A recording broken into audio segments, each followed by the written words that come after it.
Check the mic and make sure. So welcome everyone to the group chat brought to you by Overmark. I'm your host Darrell, and with me is Xin Wei. Xin Wei, how have you been, man? Hello. Now is the peak period for exams. I think many of you are taking your prelims, or prelims almost over, and in a couple more months is your national exams. So this is the peak period, even for me and Xin Wei. For myself now, I'm just like non-stop marking like prelim papers every week because that's what I'm doing with my kids, and that's a lot of paper. I'm like marking at least for 3 to 4 hours a day. I'm going crazy, man. Xin Wei, how is it for you and your classes? Students are having exam, then they are also getting back results from like tests and everything, taking their prelims soon. Like most of my students are Sec 4s. Like so, they're taking prelims like in a few weeks' time. All of my students are Sec 4, so Yeah. all of them are taking prelim holy. But I hope to see favorable results, if not great improvements. Okay, now the topic that we want to talk about today is it possible to make a huge improvement from prelim to O-level? Now, let's quantify this first. How many more weeks till O-level? Not even months, because this is just 2 months left, I think. And in terms of how many weeks, that is like, I think, a good 7 to 8 weeks left. Yeah. All right, that means you really honestly don't have much time. You can count the number of weeks left on your fingers. Now, the question is, is the student able to make a very big improvement from prelim all the way to O-level? So you have any initial thoughts when you think of this whole topic? I think I feel like I've seen this before, but I feel like the primary answer is yes. But then there's a lot of buts, a lot of conditions that the students need to meet. Yeah. So they cannot take it as like a simple like, oh yes, I can improve. But there are a lot of conditions that they need to meet if they really want the answer to be yes. I think my thoughts are similar, which is that is it possible? Is definitely possible, but how much work and how much effort needs to go into it? And I think just to make everything more quantifiable as usual, you are talking about how many subjects are we talking about, right? So maybe if your math is already fine and you just need to work on your science or just your humans or just your English, the scope of work is a lot lesser, and that makes it a lot more possible. But if you're talking about everything, everything you are like lacking, then that is a very scary proposition that you're hoping to last minute and achieve everything in a short period of time. It's not impossible, but I'll go on a scale of more unlikely. Now, you need to understand, right, that you cannot just justify like last minute hard work and you think that, well, I worked the hardest in these 2 months, right? I deserve the grade. You need to think about the effort that other people have been putting in since Sec 1 even, or Sec 3, or at least the start of Sec 4. They have consistently paid attention in class. Maybe they go for remedials or they have been attending tuition and stuff. This is all the late work that they have put in to prepare themselves up to this point, which is why they're able to achieve a certain grade by this point. But for you, maybe you have been focusing on other things. You haven't been very like, you have been procrastinating and stuff, and you find yourself at a stage where you are feeling a bit underprepared. You need to understand that that is also a result of your choice. However, what we want to talk about today is how best can you utilize your time. Maybe I won't talk about how you can jump from an F9 to an A1. I think that is a little bit too far-fetched. But how can you at least make a significant, maybe a 2 to 3 grade improvement in that period of time? Because if you are able to achieve that, your L1, R5 will have a very drastic impact. Maybe from 20 plus L1, R5, you are able to go close to maybe early teens, maybe a 12 or 11 potentially, if you get everything right from this point. Now, it's not going to be easy for sure, but we want to run through with you how you can make it happen. So I think what we can do first is to start off with a couple of revision tips, especially in a very time crunched period of time now. So Xing, maybe I can get you to start off with the first one. What do you think is essential to be doing in this period? To get your content right. I think I said it's really not I think it's really not like marketing, but I realized that students don't know what they need to know. Like let's say they know that, oh okay, I need to know digestion in human, I need to know transport in human, transport in plant. But within this chapter, they don't know what exactly they need to memorize. Like they will think that, yeah, I briefly know what exactly is happening, but they don't know what are the keywords. So I will say in the most time crunch manner, buy the curated notes, memorize every single word on the curated note, especially the bolded word. And like you cannot run away from memorization. If you refuse to memorize, then I change my answer, then you cannot improve. So I mean, content is really what you need to attempt any exam. I know not all of us have the luxury of purchasing a copy of the curated notes. That's fair. You can still look at the free resources on our website. Yeah. Or you can also do something that I like to advise, which is to download what I call the syllabus code online. So this one is like online, is a PDF on MOE SEAB website. You can download it. They will list out exactly what you need to know for every single chapter. Then that is when you want to look through them point by point to see if you are able to understand what they're talking about. Because if you know that they put a sentence like stating you need to apply Newton's third law, for example, you need to know what that means, right? Then you go and think about, do you actually know that, right? Then you can cross-reference to your textbook, your school notes, or whatever resources that you have to check whether you have that understanding. I think that is what we mean where we say getting your content right.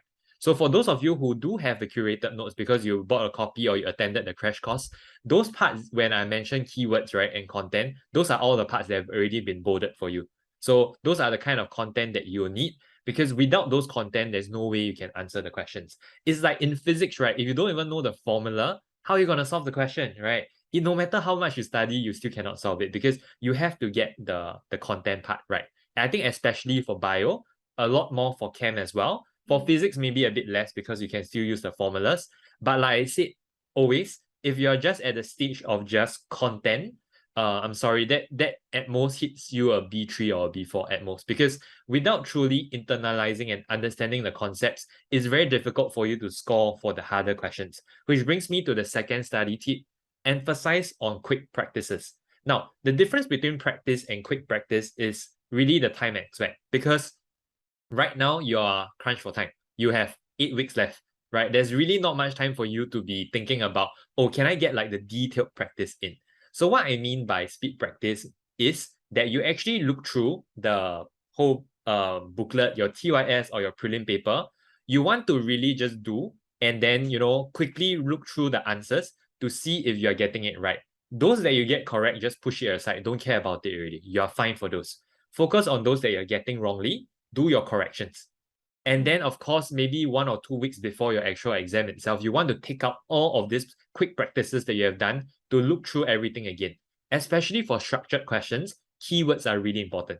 So you really want to spend some time to make sure that you're able to nail down the key phrases or the keywords that must be included in your answer in order to score the mark. For example, for physics, if you're doing conduction, convection, and radiation, which are your transfer of thermal energy, there are specific words that needs to be included. Like, for example, the air gets heated up, it becomes less dense, and it rises, right? So if you don't write less dense, then you can't justify why it rises. Then you're missing the keywords, you will not score in the exam. So when we are talking about condensed practices, it's no longer about the quality of the practice, but it's about the speed at which you can get through the chapters.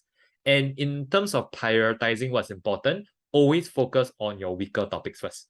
Those that are good at already, push them aside because you already know them. You want to work on the weaker topics whereby you're scoring close to 0 or maybe 1 or 2 marks out of like 6.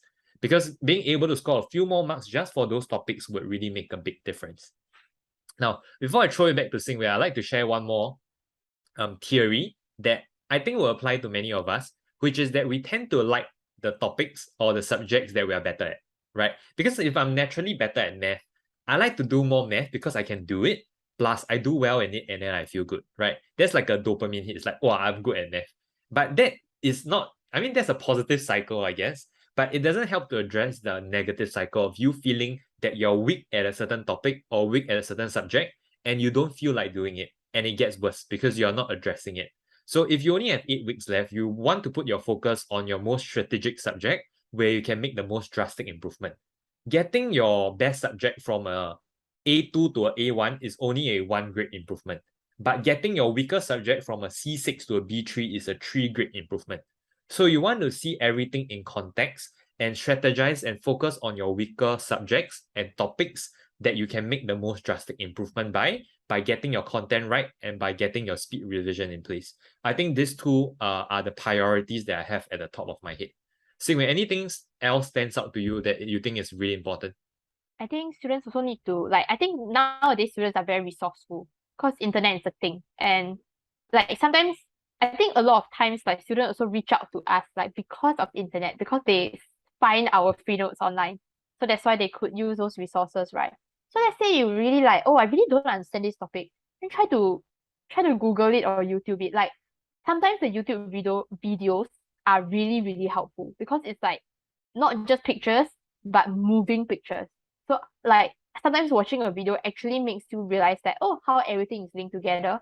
And sometimes a topic that you don't understand actually like really through a video you could like understand it better because they usually describe it in a very like comprehensive manner just because there's imagery.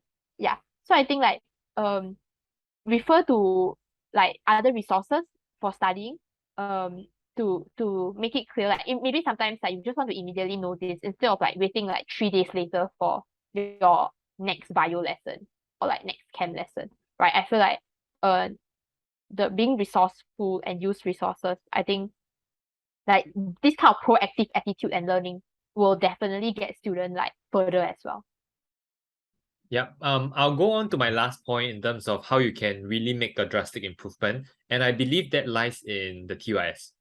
I know this is like something that you might already know, but I'll just like to emphasize on it again. Now, if you have been doing prelim papers, for my own students from the start, when they started with me at maybe November till now, inclusive of all the worksheets and practices we have done, I think I make them do at least 30 prelim papers. Total. Like inclusive of all the worksheets mid-year and prelim papers that they're doing now. For the past 2 months, they've been doing prelim I papers. They're think doing my like, students spam like every lesson, yeah, every same, single every lesson we lesson. do. I think they Yeah. are doing their 8th or 9th paper this week with me already, just for prelim alone. We started in July, okay? So, but that aside, prelim papers are great to prepare you for prelim. But normally, if you do a prelim paper, you should realize that the standard that's required at prelim is slightly more difficult than what is tested at O-level. So if you're at a stage whereby you're still in your C6, your C5 range, I think you need to really let go of the prelim stage and just try to really throw all your eggs in the O-level basket, meaning focusing more on the way Cambridge sets papers and also studying the sort of questions that are being set, because that is the paper that you're sitting for, the one that counts. Prelim paper is great to over prepare you, but I think those are more for my kids that I know that I need to get them safely in the A1 zone, meaning I need to push them to the limits. But if you're looking to maybe make a big improvement from a C5, C6, you don't have to focus that much on prelim. It's a lot wiser at this point in time to focus on your TYS, meaning making sure that you do your topical TYS, or if you have the yearly one, at least do at least up to 6 to 8 years of the paper so that you get a feel of the kind of questions that are going to be coming out. For questions that you cannot do, you strictly need to work on your corrections. So I think the TYS might be the game changer. I shared this speed revision technique before, which is you don't actually do the question. You just look at the question, you think about how you're going to solve it. So for physics means you don't actually type in the values. You think of the formula that you need to use or the equation that you need to come up with. For chem, you think of a few keywords that you should be throwing in and the sort of the way the question would flow. So for a more concept question, you don't actually calculate out everything. You simply think of the steps that you need to be doing. Immediately after, in 1 minute or so or 30 seconds, you want to check directly with the answer sheet to see if you manage to nail the same steps. So that is the most time efficient way to quickly rinse through your TYS. Of course, this sort of revision will not be as impactful as you actually doing it and trying it for yourself. But if you're short on time, this is the step that I'll recommend. And then after realizing which questions you are struggling with, if you still have time, you can then come back and attempt it from scratch again. I think that is what I can consider to be the most time efficient, even though I might not say it's the most effective method, because the learning is not as deep and internalized, but it makes sure you are able to get more breadth than depth. At this point, I think the breadth is more important than the depth because you don't have time. So you need to understand the urgency when it comes to how much time you have left. Okay, for certain subjects, like I think humanities, content, this kind is you just need to spend the time to go through it. On your way to school, on your way back home, just go and look through content. If you are not a books person, maybe watch some videos that are relevant. I think for language-based subject, that might be a bit tougher because this is something that you might have to build over time. But I believe for certain content-based subjects, you can still make a significant difference to it. And that is my opinion if you're hoping to make a drastic leap in terms of improvement. So Xin Wei, any like last thoughts to share on setting maybe realistic expectations? Maybe one more point about how like review your past papers as well. I feel like if you fall at the same spot for like 2 times, it is like on you, right? Like if like a question has been said before and you didn't get it, and then what if it comes out and you didn't get it again, I think you will hate yourself. Like you'll be more upset than not getting a question that you see first time. So like review this kind of question, I think also very important because definitely more like even more learning point from there. Yeah. Yeah, I think definitely the case. So something that I tell my own students as well is right now, right before their prelim, I make it a point to remind them that when they're revising, most of their content are there already. So I'm not very worried because I've been nagging and Yeah. reiterating the key points. So they know like what I usually nag them about already. So that part is fine. So what I got them to focus more on is the mistakes they've been making and then to go and look through the corrections again or try those questions Yep. again. Yep. That is usually the shortcut. But Yep. I hope this podcast has been helpful in terms of just giving you that extra boost and that extra encouragement.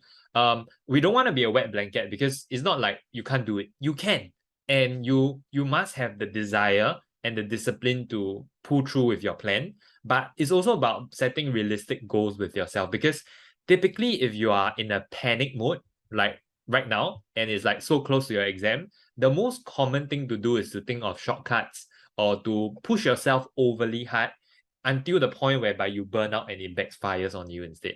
So the fact that you feel the urgency and you're listening into this podcast is already a good sign. And you want to use that stress or that anxiety and channel it in a good way. So channel it into actions that can help you. So instead of procrastinating, maybe now you're like, oh shit, I need to study more. Then we can use the energy to help us push ourselves in that direction. But I also advise against setting really unrealistic expectations, which is F9 to a A1, right? It's possible for sure. I'm not saying it's impossible, but you need to be realistic with yourself. Maybe instead of aiming from an F9 to an A1, aim to score a C5 first for your next time practice, right? Then maybe for your next weighted practice, maybe aim for B, then aim for A. Then hopefully you'll get closer enough at one point to aim for the A1. You cannot expect an F9 to A1 transformation straight away. Anybody that tells you that is kind of lying to you. You need to take it progressively. It's a one step at a time kind of thing.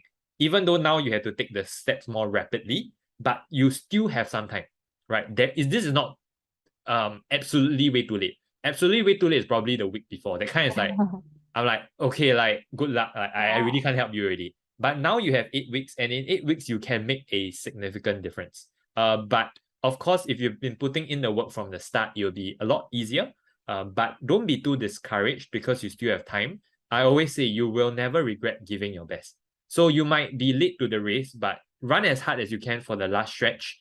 You can at least do better than where you are at right now. I think that's the main thing, that your actions has a tangible effect on the outcome that you're going to have. Because that 1 to 2 grade improvement might be the difference from getting into the course that you want to or getting into the JC you want to. So you don't want to take any chances. Whatever improvement you can secure, you want to secure it, do it good, and then like after O levels, party like crazy. Really. That is how I look at it. But right now, focus on studying, focus on nothing else, but just dedicating yourself to the task at hand. Because being a very focused individual can really make a huge difference, right? So, Xin, in your lifetime of teaching or schooling, are there any like maybe more inspirational examples that you came across that you want to share? Like, I think there definitely is like I think there are, in fact there are like many. It's not just like one exceptional case. I think there are many of them. Like people do catch up at the end. Like, but that is because I think these people really wanted it. They set aside all kind of temptation, all kind of obstacle, and then just like really focus on one goal and then like work towards it. I think it's never too late because the moment you feel that it's too late, that is your best moment to start working. Like that is your earliest moment to start working. So there's no point to saying that, oh, okay, it's too late. Right? When you say that, right, that is at that point is your earliest time that you can start working. And once if I think daily consistent effort is like better than nothing. I think I always stress that it's never like 0 or 100. You can also push it to like 50, 60, 70, 80. And that is like better than 0. For sure. For sure, I think hope that our listeners who are listening to this episode would like feel motivated to like start studying, like work very hard. Yeah, I mean, I don't have any example from prelim to O level, that kind of jump, because most of my students started with me at least for a year lah. But I just want to share like some real life examples of improvements that I've seen. So I can't name names because like a bit confidential, but I have a couple of students jumping from like B7 to a B3 from end of year last year to mid-year this year. Then I have students also jumping from a C5 to a A1. The most drastic one is probably from a D7 to an A1 in just like 5 months, right? But this is over a consistent stretch of weekly, like really pushing through the content, them doing the practices, and also them asking good questions in class. So over time, it just really developed their foundation, built them to a point whereby now they are very confident of their content. But it starts somewhere. I think that's the main thing, right? Everybody starts somewhere at different points, but you have to start, right? So for them, when they started at D7 in Sec 3 end of year, they didn't go like, wow, this is it, I hate the subject and I can't do it. They were like, somehow like they came for my class, they liked it, and then they continued with me. Then over time, they developed the mastery of the content and the subject. Through practices and stuff, they managed to improve, and now they are safely in the A1 zone. And it's about how can they maintain that as well. So there's a lot of work that goes into it. It's not impossible, but it starts today. Like, you need to get started. The longer you procrastinate, the more difficult it's going to get. You have to start somewhere. And I know it's very difficult to start on your weaker subject, but like I said, that's the most important one. Okay, so I hope with today's podcast, we shared enough tips on how you can make it happen. And we really hope that you can make it happen as well. And we wish you all the best in your journey towards your national exams. For any of you taking your O-level, A-levels, or even your end of year, right, that you're working towards that goal, just really double down and put that deep focus into what you do. And hopefully you'll achieve the outcomes that you're aiming for. And with that, we come to the end of today's podcast. If you enjoyed today's episode, remember to drop us a like and remember to subscribe, right? So that when we release more videos in the future, you can see it on our channel. Okay, and with that, we'll see you in the next podcast, everyone. Bye-bye. Bye. It sound right, boy.